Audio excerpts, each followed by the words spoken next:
Now that it's all the same color, thought you guys might want an update video. It's only been about a week, so we're doing a good job staying on top of this project.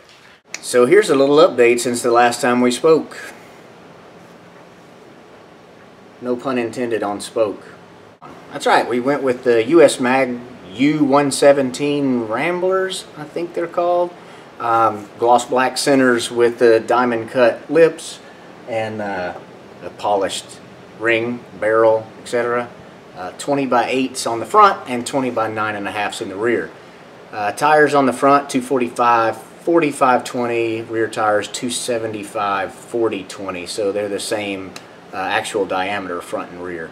Now here's a pro tip when you go to choosing wheels and tires, especially the tires. I recommend going to a discount tire online or Tire Rack or one of the large suppliers. Type in a tire size that you think you're interested in and see how many results come back. If it comes back with just 6 or 8 or anything less than 20, honestly, you're really running a risk of not being able to replace one of those if you're ever somewhere in a pinch. You don't want something that's going to take 3 days to get to any tire shop. If you do that same thing and you get 80 plus results like you will with this size tire, you know you're pretty safe that whatever town you're in will likely have one in stock somewhere or can have it in a few hours.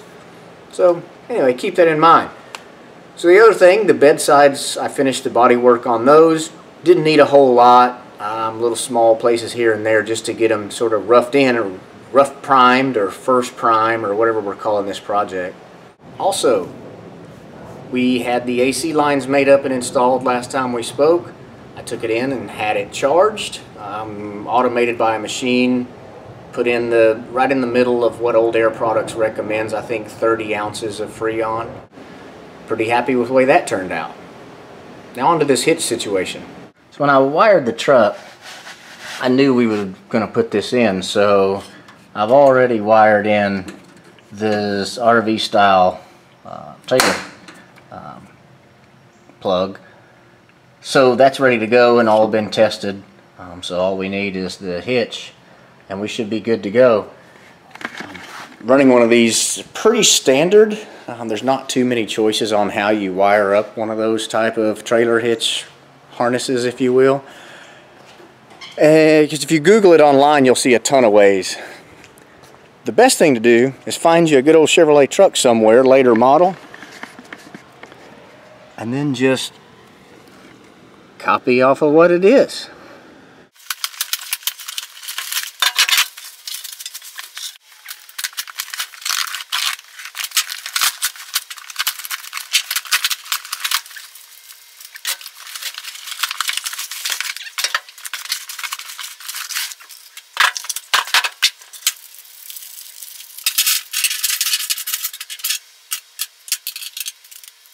This hitch looks plenty heavy duty, extremely. This is upside down from how it would be mounted. You can tell by where the safety chain hooks are.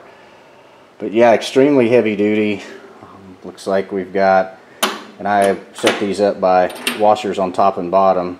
Looks like we got an extra flat washer and lock nut. But yeah, the hardware's with it. Thought that's pretty impressive. It has a kind of a sort of a matte semi-crinkle finish on it. So I like that. Looks pretty good. A Hinge license plate bracket's pretty straightforward, and you can see that the light assembly's there for the tag. The roll pan, however, looks nice. I didn't see any real dents or dings or anything in it. Zero hardware at all, which I find interesting because it looks like there's holes here. I know the rest of it should be welded up on the ends, which should be fine. We have a welder right over there. So we have the technology. Now let's see how this lines up.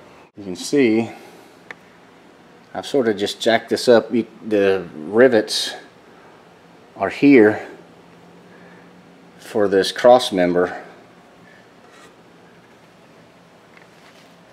Of course, that hole is lined up, but nowhere near the size of the bolt that we need to use, which can be opened up further. That looks like that relief is just big enough for the rivet to be right in its way.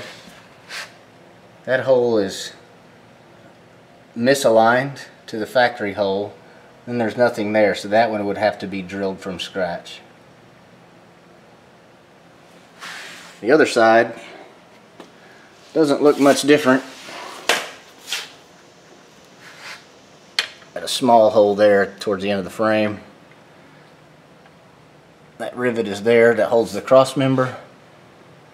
Misaligned from a factory hole. No hole at all. So we'll scribe this hole.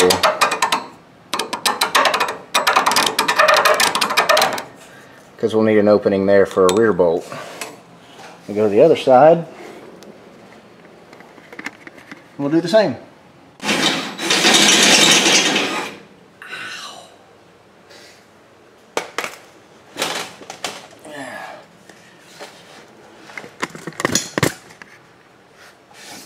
Pro tip number whatever's on the screen right now.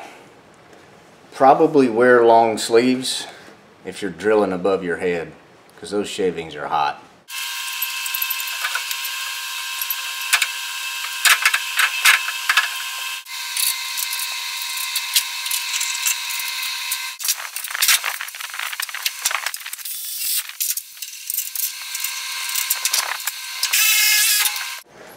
So the hitch is on and seems to be pretty sturdy. We used 4 of these. These are what's considered a half 13 bolt, and they're a grade 5, which is good. 4 of those, pretty stout, plus the factory rivets that hold this last cross member on between the frame rails is actually helping align the hitch itself, and will prevent some of the shearing if you have impact or rapid acceleration. So I'm happy with it. Also, the steel on the end of this is 3/8, which is extremely heavy. I mean, this hitch weighs a lot. So pretty impressed with the build quality. Would have been nice to just have some simple instructions to make sure you're doing it right for most folks. Next step is going to be cutting the sheet metal out and then doing some welding. So we'll save that for another video.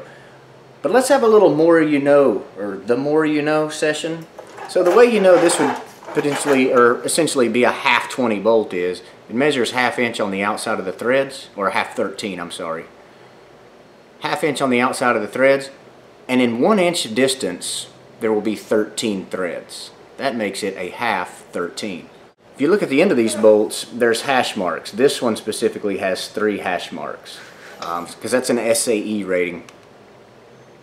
Standard of Automotive Engineers, or something else. But that's probably it.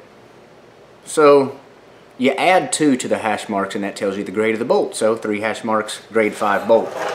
If you have 6 hash marks, grade 8 bolt. What's the difference? Well, how hard the bolt is and its tensile strength. So a grade 5 is like 120,000 pounds of pressure tensile strength, and the grade 8's like 150,000 pounds of pressure tensile strength. But don't let that fool you into thinking it's always the best bolt, because I would choose a grade 5 over a grade 8 in a situation where it's going to be in an environment where it wants to be bent or potentially slowly sheared, I guess, because a grade 5 being a little softer will bend before it breaks, and a grade 8 will tend to just break. Now when you're talking about metric bolts, it's a little bit different. For instance, this metric bolt has 10.9 printed on the end of it. So that's the equivalent of a grade 8. The equivalent of a grade 5 in metric tends to have an 8.8 on it. No hash marks. But metric can be weird, like this one has 9.8. That's a fender bolt for GM. So it's somewhere in between. But just so you have an idea, 10.9 is equivalent to grade 8. 8.8 is equivalent to grade 5. And remember, color doesn't always mean anything anyway, because you can have a gold cadmium plated grade 5 bolt technically. But usually grade 8s are gold, or some kind of gold plating, just to give you a quick indicator, but it's not always the case. And stainless is a little different as well because of the type of metal that it is. Anyway, the more you know. You're a bolt expert now, just like me. Appreciate you guys watching again. We'll be back next time whenever we're going to work on this roll paint.